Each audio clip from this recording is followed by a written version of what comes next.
The 8th State Duma in Russian history convened on November 7, 1932, and dissolved on October 15, 1937. This was the first Duma since 1917 in which the Cadets were not the largest party. Instead, with 266 seats, the Progressist Party held the majority, with the party leader and now Prime Minister Alexander Konovalov at the helm. The Konovalov government had halted a number of the political reforms instituted by the Cadets, but continued their much more popular economic reforms. At this point, the Russian economy was approaching the caliber and modernity of the rest of Europe. However, the Russian Empire remained largely peaceful during this time, and the political scene was, if anything, boring. But for a country that had a brush with revolution, boring was desirable for the government. It seemed like a long shot for another upset victory for an underdog party like in 1932.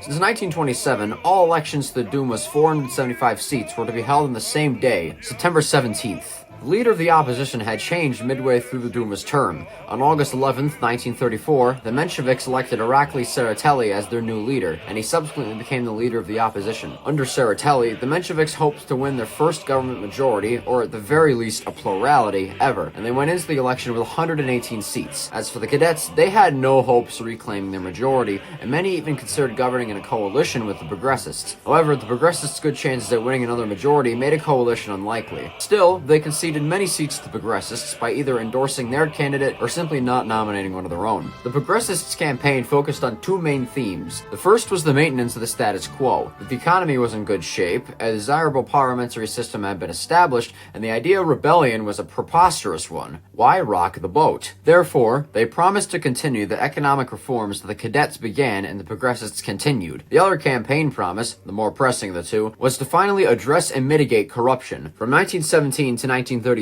the Duma was controlled by the Cadets, and corruption increased steadily throughout this time, particularly in the 1920s. However, the Cadets ignored the issue, and all bills attempting to reduce or investigate Duma corruption were rejected. Prime Minister Konovalov proposed that, as soon as the 9th State Duma convened, the Progressist majority would pass a resolution establishing an investigation into corruption across the Duma, and promised that no one was safe, not even his own party. The big three parties in the campaign were the Progressists, Mensheviks, and Cadets, and after months of speeches, debates, campaign promises, Election Day had finally arrived, and here are the results.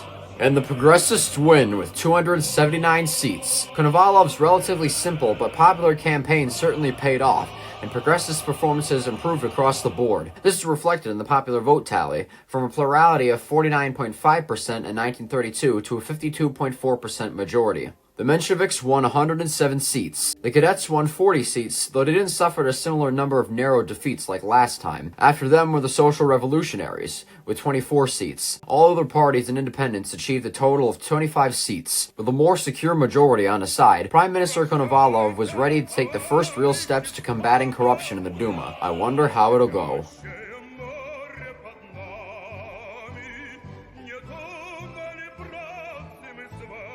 Вчера